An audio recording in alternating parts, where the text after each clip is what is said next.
নমস্কার, আপনারা দেখছেন এখন দাসপুর বার্তা। অশুভ শক্তি বিনাশে দুর্গা পুজোর মতোই খুঁটি পুজো করে শহীদ স্মরণে 21শে জুলাইয়ের মঞ্চ বাঁধার সূচনা করেছেন এআইটিসির নেতৃত্ববৃন্দ।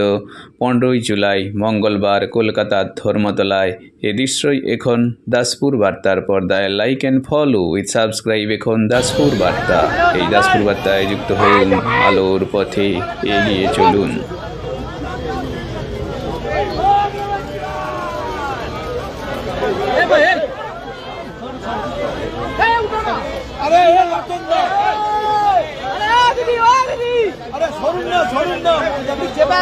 আরো লাল জামা দাদা